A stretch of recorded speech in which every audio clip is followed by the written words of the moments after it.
members, but you are actively participating in the work that you all designate to be the plan for the year, okay?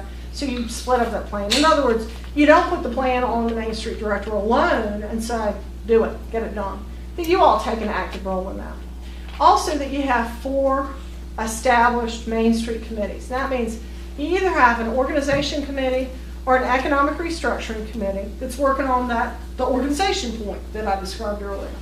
You have a design committee that's working on the design aspects for downtown. You have a promotions committee that's working on image building and special events and retail sales. And you have an economic restructuring committee that's doing those things. Now, the committees typically are 5 to 7 people. Promotions is usually a little bit bigger than that because it takes more manpower to do special events. The chair of the committee should be a board member, but you should expand those committees so that the general public can get involved, that they can participate in the plan that you're trying to do. Now, again, the plan should be an annual plan. You should have a retreat every year, develop a new plan of work, like the Silva plan that I showed you. It doesn't have to be in that format, but it needs to be a plan so that you know what your goals and objectives and strategies, etc., are for the year. And you should update that every year. The board develops the plan because the board controls the money. But then they drill it down to the committees. The committees work through the details, outline the task, all the steps it's going to take to do each strategy, send it back up to the board, send it back down to the committees, up and down, right? It should every month. Every month the committees should meet.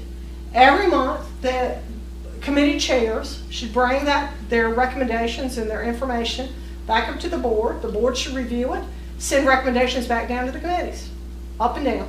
Does that make sense? Also with that, with a good plan, you can open up tasks. And tasks are the things that I like to identify as the ways that lots more people can get involved, but that don't necessarily have the time commitment for a committee or a board. So let's say you're going to develop an inventory of all of your downtown. And an inventory is a photographic inventory, historic photos, current photos, design changes that have occurred, tax value, who owns the building, what's the condition of the property, things like that. Now, that's obviously, I just named off 7 or 8 steps or tasks associated with that.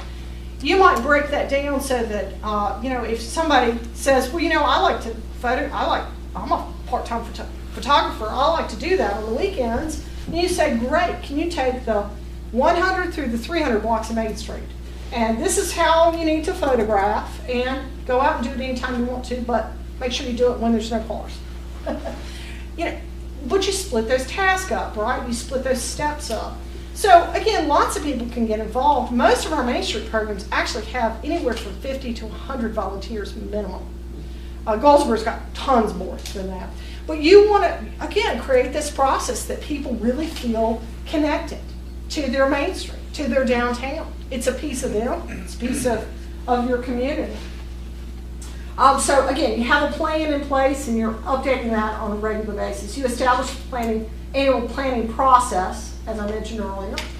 You adopt and exhibit a preservation ethic.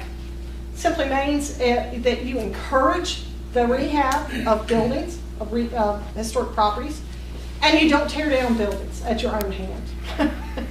If you tear down buildings at your own hand, meaning you control them, you own them, whether it's the nonprofit or the city or the town, we got a problem. We got a problem with that.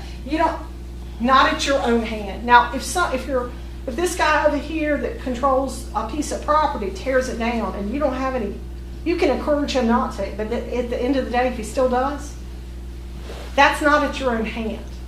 You teach, you educate, but that's different.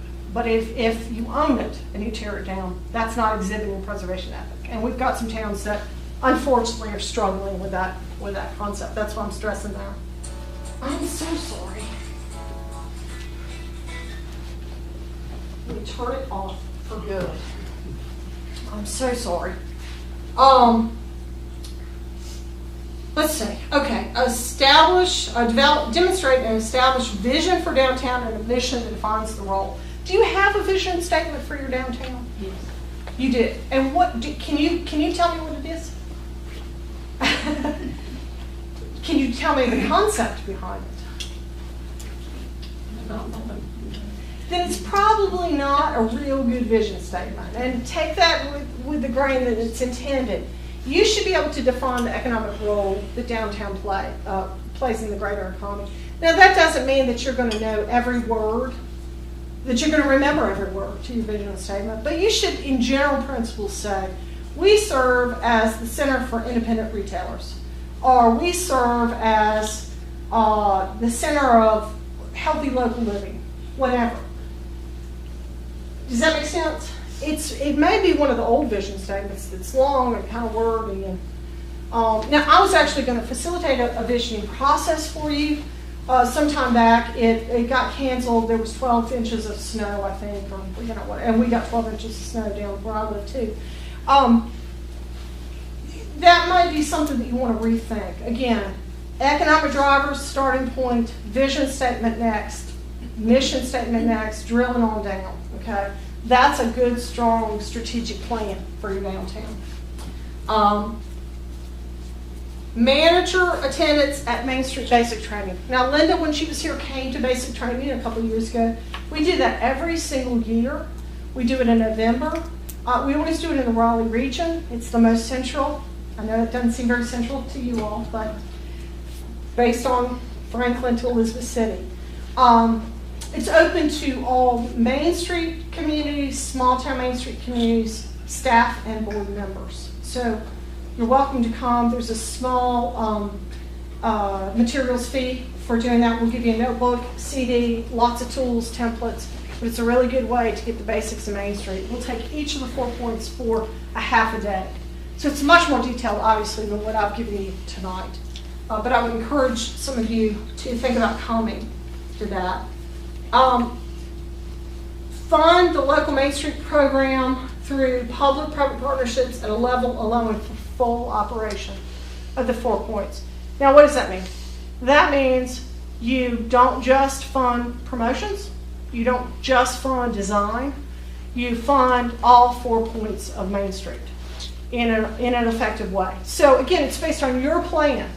You've developed your plan. You've attached to that the budget so you know what it's going to cost to implement the plan, and you're able to fund it and do what you need to do. Liz, when you're talking about the plan now, you know, we have a master plan, and we've completed the first phase. And we're beginning in the second phase. Yep. Is this what you're talking about? Not exactly, but Put them together, coordinate with those. yes, exactly. So that you have an annual plan like I showed you for Silva that's got the 4 points of Main Street. Take them out and get your annual plans and everything. Exactly. And we do that every year. Okay. You know, I mean, Linda does, we meet, then Linda writes it all down, sends it to the board. Okay. And we discuss it and, you know, edit it, and Okay. then she submits it. Okay, good. That's an important, and you're operating all 4 points of Main Street? Yes. Okay, good. And manager attendance at the manager meetings twice a year. We do them one in the east, one in the west. Again, we're doing one tomorrow through Friday in Waynesville, as I mentioned earlier. Annual attendance at the attendance at the annual conference. We're doing we flipped that east to west. We're doing the conference this year in Morganton, so it's a whole lot closer than Newburgh was for you all. We give 2 free registrations for every Main Street community. So staff and a board member, you know, however you want to work that. But lots more people can certainly come. We usually have close to 500 that come. Last year we had 28 mayors that came from all over the state. A lot of council members, town managers, town planners, property owners, developers, architects, engineers. We also have a vendor, selling all kinds of products come, and it can tell you if you're looking for trash cans or whatever you're looking for, they'll be there. It's a wonderful conference. Well, thank you. It's very informative. Well, thank you. Submit annual statistics on time, as I mentioned. That's you've always done that. We also have a budget and salary survey. Now, why do we do that? We don't take anyone's individual salaries and report that out or anything. That's the basis for determining what the averages are. So we know what the average Main Street manager is making in North Carolina, the average budget. Now, and the average budget, by the way, is about $160,000 right now.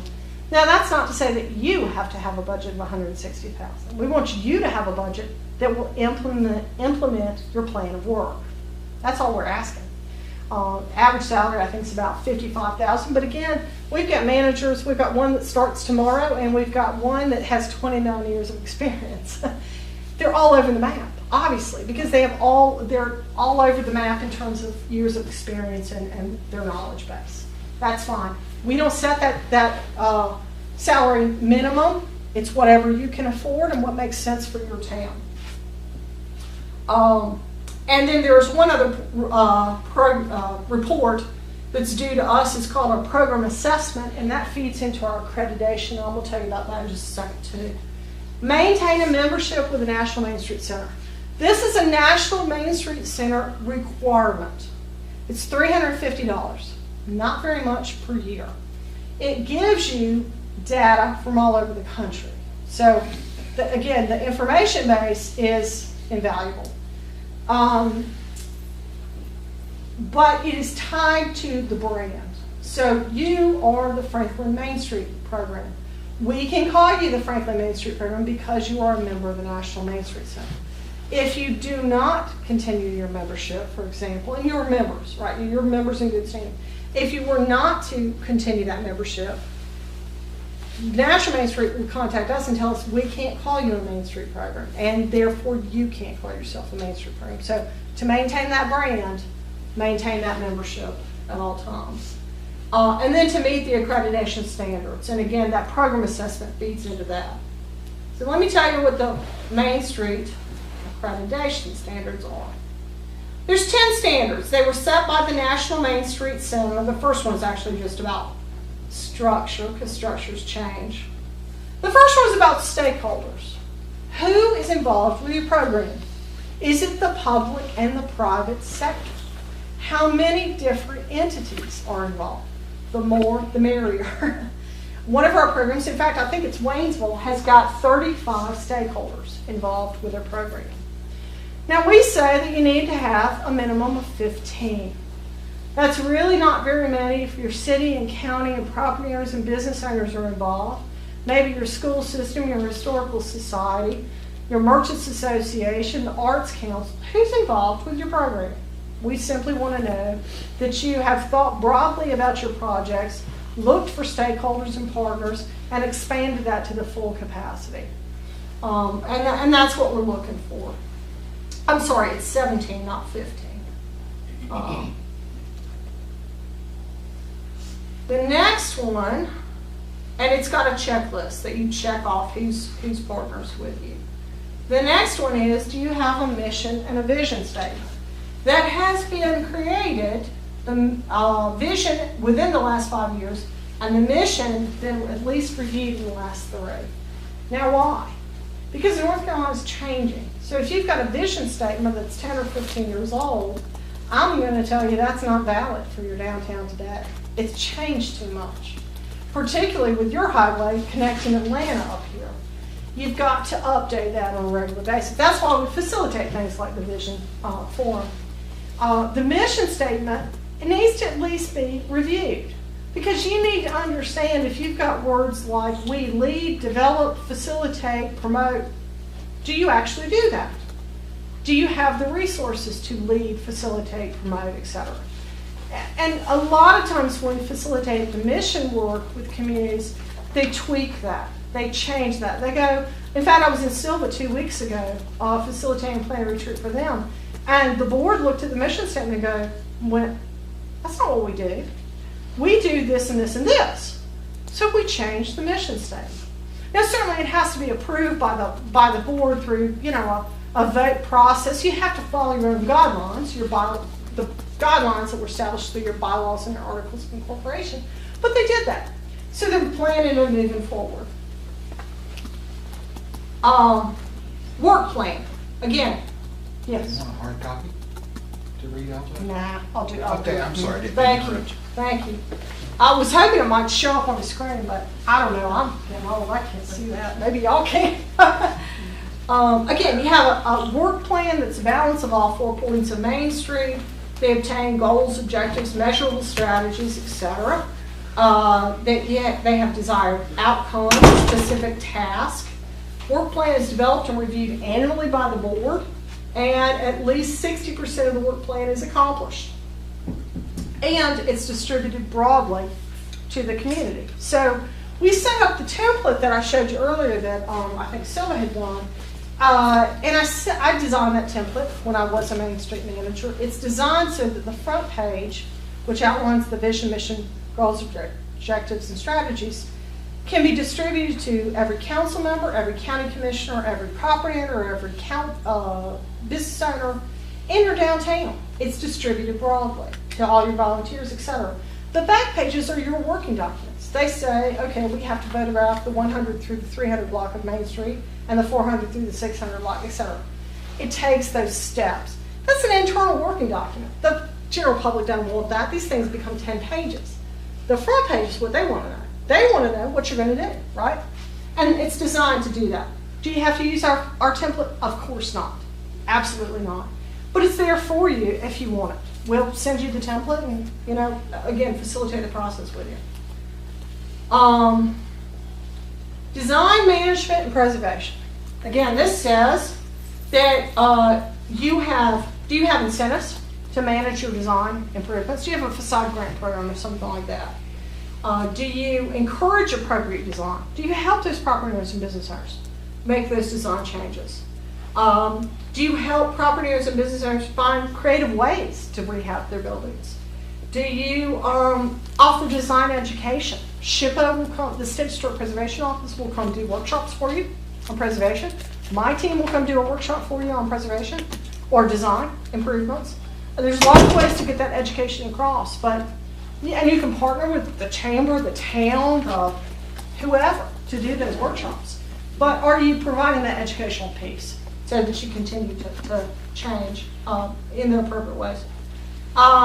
Do you provide design assistance? Again, you can get that through my team. Some of our downtowns that need more advanced design assistance, contract with local or regional architects, put them on contract to do rehabs or facade renderings or building specs, that kind of thing, whatever they need.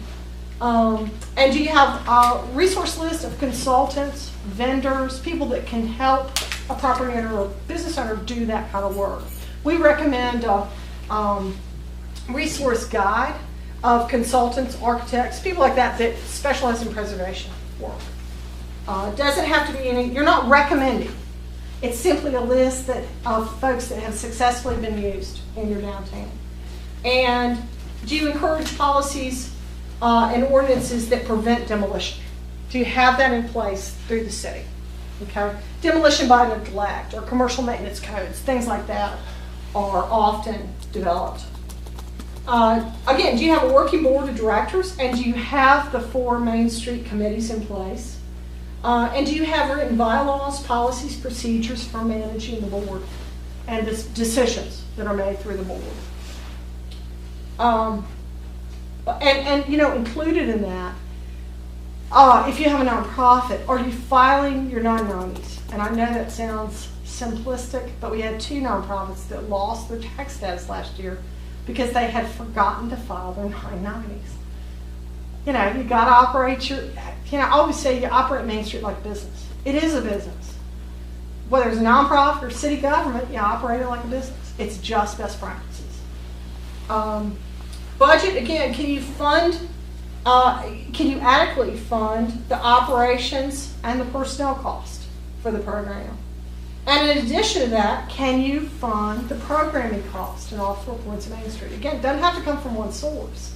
If you establish a budget for public and private sources that will allow you to implement that plan. Benefits in the range of other community development professionals in your region, as well as in the state. And do you provide adequate travel for the manager, board, and committee members to attend state or national conferences and educational our conference, for example. If one person that's not a staff member comes to the conference, and remember, we give them a free registration, you've met that requirement. It's not hard, it's just you got to be thoughtful about it. And some of our towns, unfortunately, haven't been as thoughtful about some of that through the years. Main Street manager. Do you have a full-time, or in your case, at least a part-time Main Street manager? Did they attend the conference this past spring? Will they attend, are they registered, or they'll be attending the Waynesville meeting? Tony's coming to that. Did the Main Street manager attend basic training, the National Main Street Conference, Historic Preservation Conferences? You don't have to meet everyone. I should have said that earlier. You don't have to meet every one of these. You have to meet a minimum number to meet these requirements. And there's leeway so that, people can do different things because different communities have different needs, obviously. Do you provide training? Training for the board of directors and the committees. So when's your fiscal year start for this board? July? July. Do you do training for the new board members or new committee members that come on? That's something that is easy to do, and you absolutely should do it. A notebook to those board members. 2 hours is all you need to provide them the basics of how you operate so that they are not running blind for a year on the board. These are our bylaws, this is how we operate, this is how we select new board members, etc. This is our plan of work, those kinds of things. Again, and there's questions on here about coming to our conference, going to basic training, different ways to meet that requirement. The reporting we've talked about, the statistics, the budget and salary survey, and the program assessment are required. No ifs, ands, or buts. If you miss those, don't get them in on time, you don't meet accreditation on that. Franklin's never had a problem with that. You've always met that. And then the last one's a member of the National Main Street Center. There's nothing in these that's nothing more. It's nothing more than best practices. That's all it is, and I really cannot stress that enough. However, with that being said, we had 20 towns that met at the accreditation standards last year. Now we're trying to raise that up to at least 35 of our towns next year, and on up until we get 100% of them. That's our goal, and that's our commitment to our towns to help you all with whatever you need to make sure that that's just a no-brainer for you, that you easily meet that. Because again, I think of it as nothing but best practices. So questions on that? Tell me what time. Okay, so we're doing good on time then. Will you touch a little bit about inactive status? That it's not, if you did have to go in an active status, it's not the end of the world. Yeah, absolutely. So again, the requirements that I read through earlier, if you can't meet those requirements, then towns have the option to go inactive. If you don't have a Main Street manager in place, then the state will make you inactive. That's a non-negotiable. Now, I've told Summer for this year, between Summer and Tony, you're fine. Okay. That's fine. But let's say you decide you need a break from Main Street. You want to go inactive. Lots of towns do. As I mentioned, 2 of them went inactive last week, and they'll be inactive for at least a couple of years based on their finances. That's fine. You can reapply at a later time. It is an application process, but you're only competitive with yourself, and you can come back in the program. And we'll start with you. In fact, Belmont and Mount Airy both just came back into the program this year. We've been working with them for a year now. Mount Airy was inactive for 20 years. Belmont was inactive for about 4 or 5. In both cases, we started over from scratch. Again, economic drivers, vision, mission, blah, blah, blah. We do what we call a resource team. Some of you may recall, we did a resource team with you back when you came into the program the first time. I don't know if we did it when you came back in 2006 or 7 or 8 or whenever that was. I don't know. What some of you may know. I wasn't with the state at that point, but we can do that. And what that means is we'll bring a team of experts in, folks who have been doing Main Street for decades, They're mostly from our team, but not always exclusively from our team.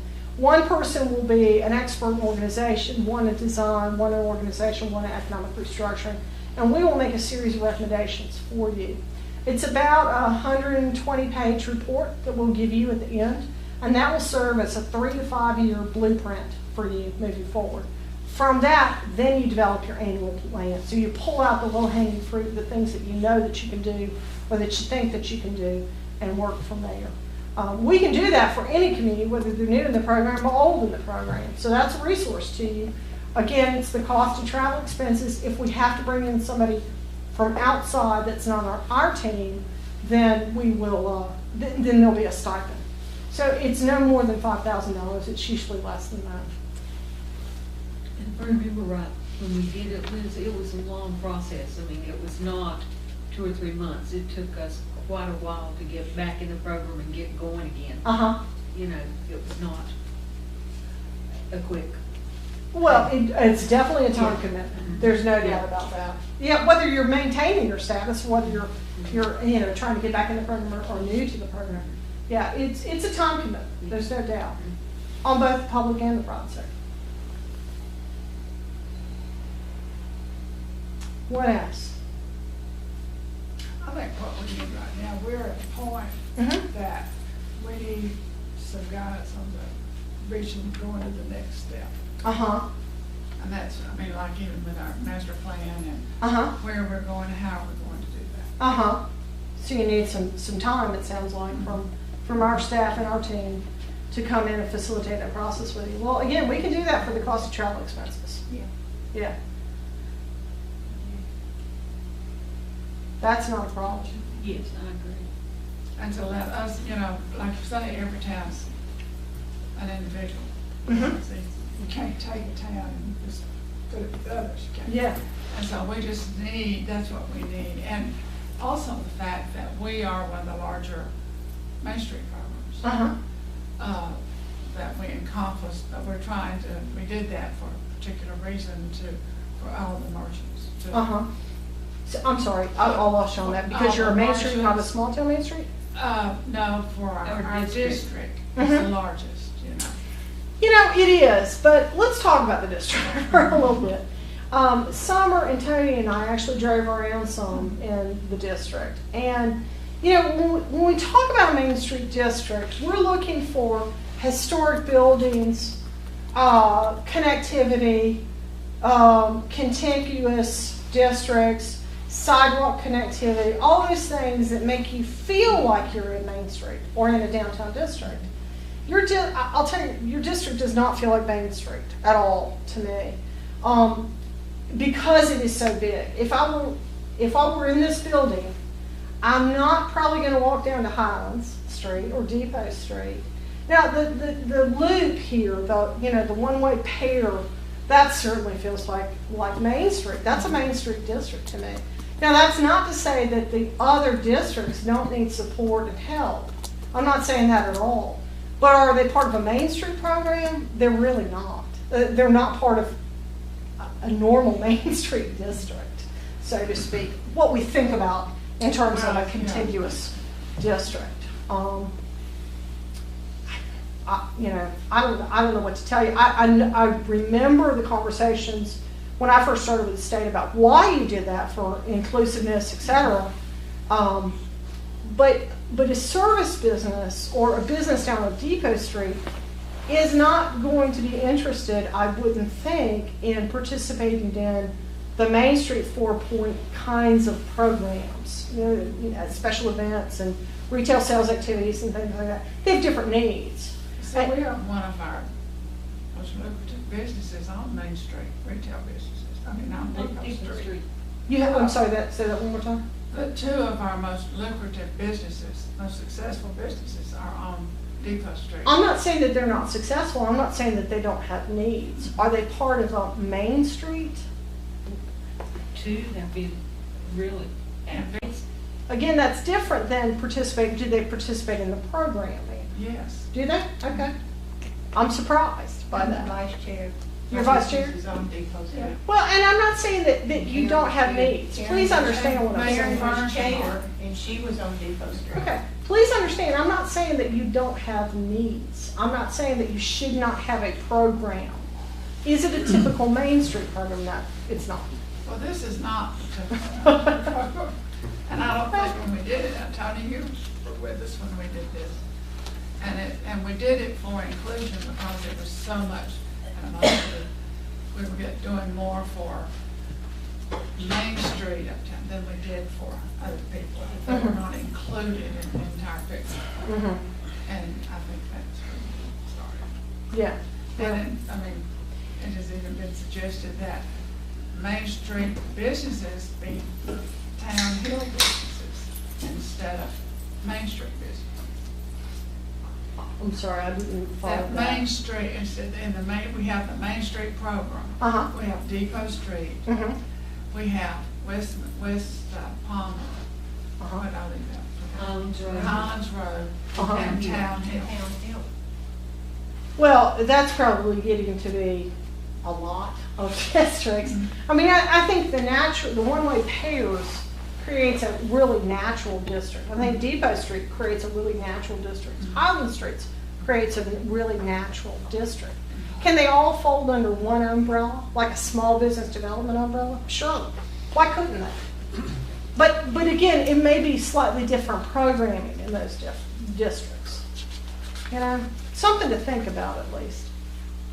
Because, you know, the Highland Street district probably doesn't need, or probably shouldn't, maybe even, get a facade grant program. They're different kinds of buildings. They're not 100-year-old historic structures that have a different kind of need. Is there something else that they may need? They probably need infrastructure. They might need sidewalks, or, you know, there may be some other things that they need. And I think you have to look at that and what are the needs of those different districts, and do they fall naturally under one program, or do they fall under a couple of different programs? I don't know. I'm not telling you the way it has to be. I'm just telling you it doesn't feel like a Main Street district down on Highland Street or Depot district. It does feel like a Main Street district on that pair. Both sides of that pair. You know, they're one way. So, I mean, that seems like a really natural Main Street district to me. And we have active members on Town. So It's food for thought, is what I'm saying. And it starts with the assessment of the needs. What are the needs of those districts? And then what's the best program to fit to serve those needs? And what you're telling us and what our conversation during around today is, it's not necessarily a Main Street.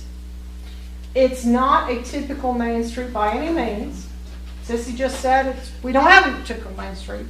But you know, and I was not the state coordinator when you all came back into the program. We have conversations with towns every week, all the time, about, again, connectivity, contiguous properties, historic structures, sidewalk connectivity, to develop a district, to develop the boundaries of a district. It doesn't feel like it to me. It feels like it to you. That's a different conversation. It's your town. It's not my town. But I think you should look at the needs of those districts and see if they align with Main Street, or if Main Street aligns with Main Street and those other districts have different needs. Again, can they fall under one umbrella? Sure they can.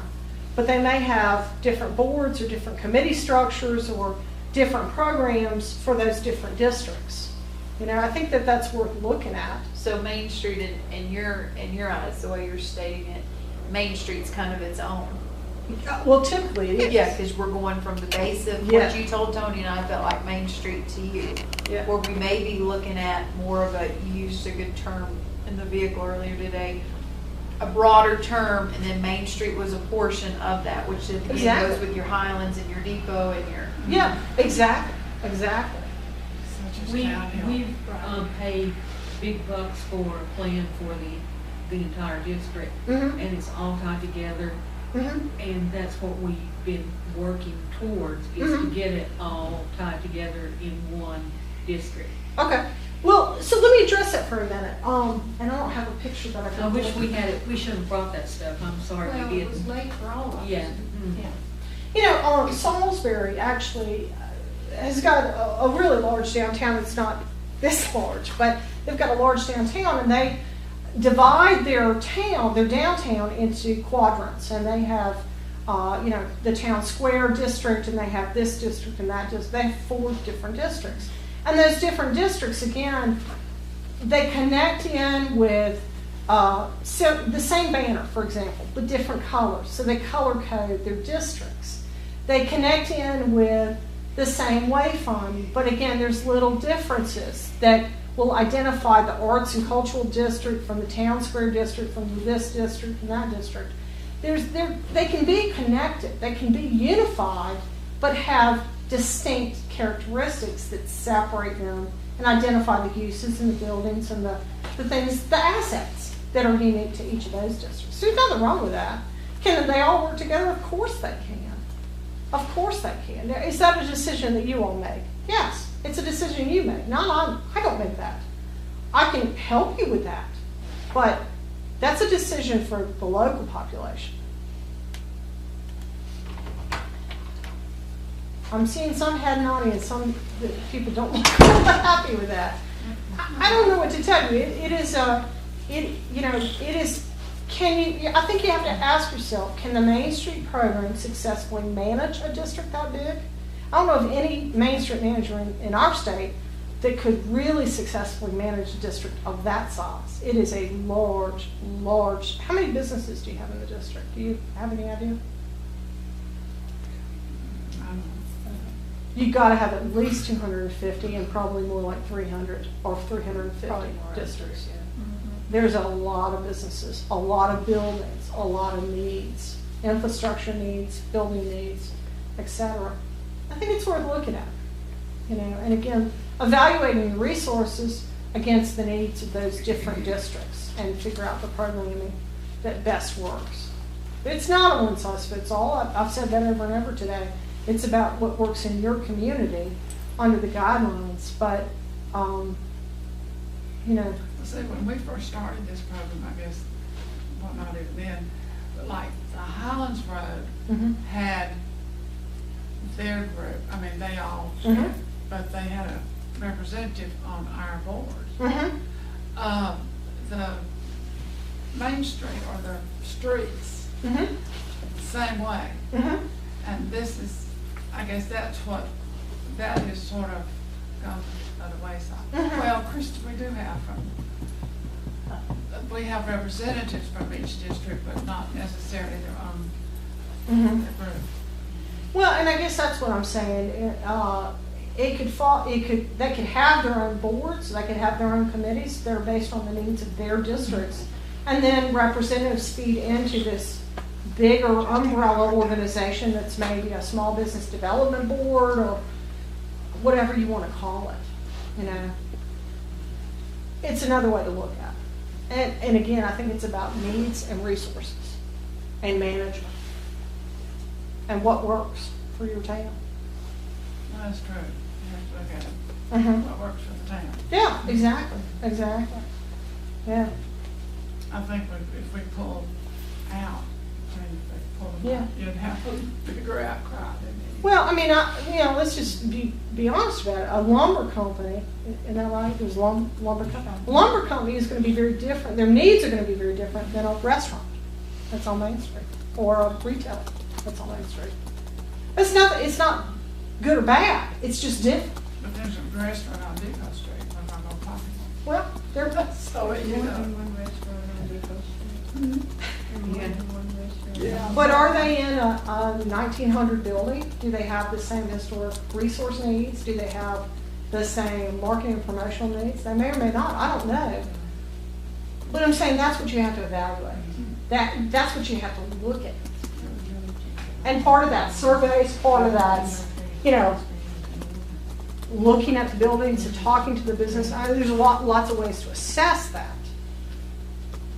We can help you with that. We don't have to help you with that.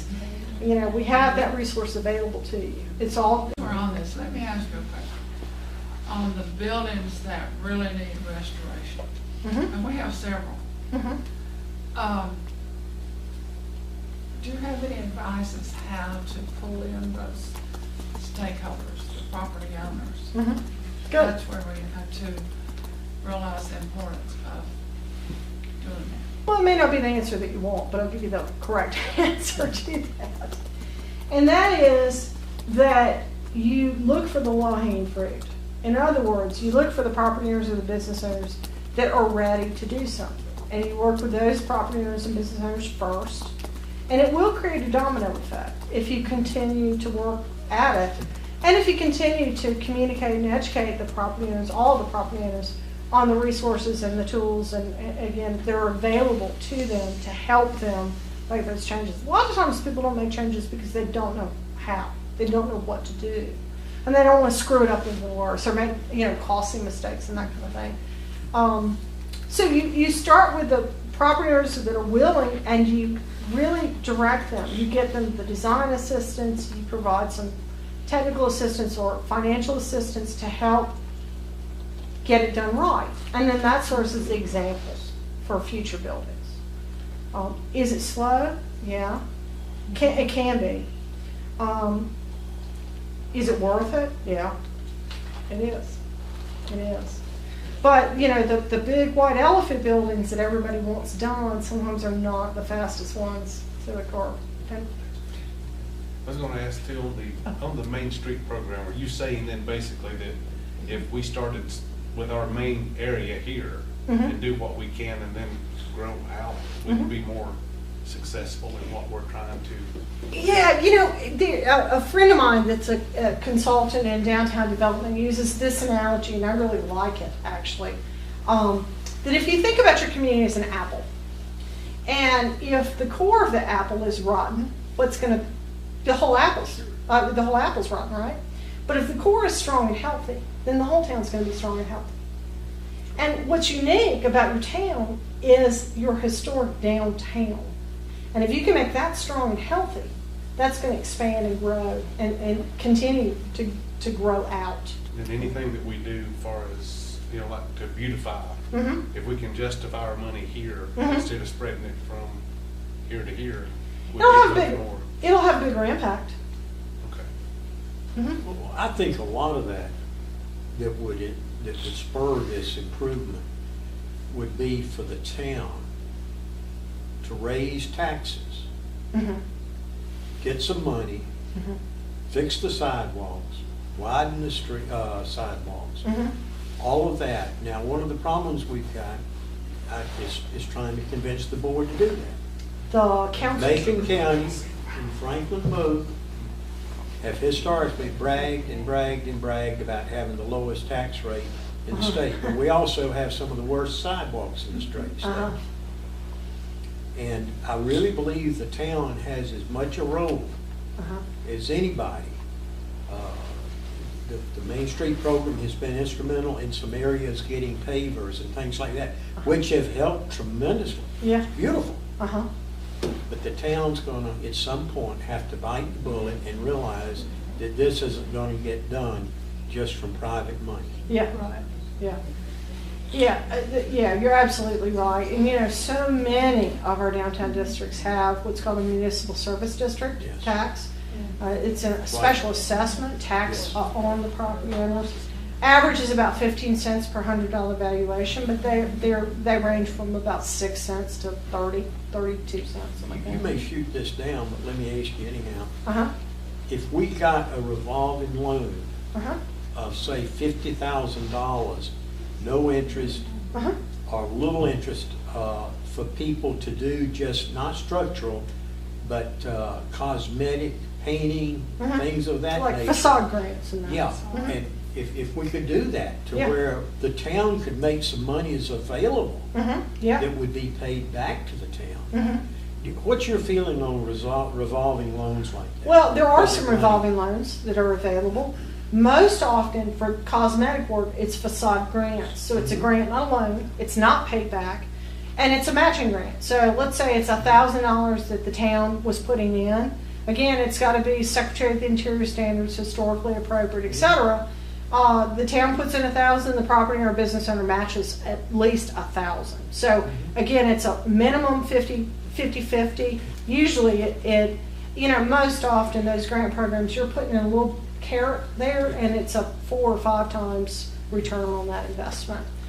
It's the most popular incentive program that we have by far for the grants. For the loans are typically bigger projects, so they're used for, years ago, Morganton had a Upper Street redevelopment loan program. They had a restaurant loan program. Again, there's been other kind of revolving loan programs through the years in different towns, but the small stuff is usually grants. But yeah, if you could find a source, and you know, there's been all kinds of sources. It's most often town, no doubt. One of our towns did a silent auction and raised some money for their facade grant program. Sometimes it's CRA money from the banks. And there's lots of ways to get that money in and use it. But you know, you've got to have good guidelines to follow and make sure that you're making good choices so that they serve as the best examples moving forward for those improvements. See, we were very fortunate to get a STEP grant. Yeah, sure. And see, our STEP grant is what got all our signage, our wayfinding Mhm, signs, yeah. all that, plus our baskets. And Uh-huh.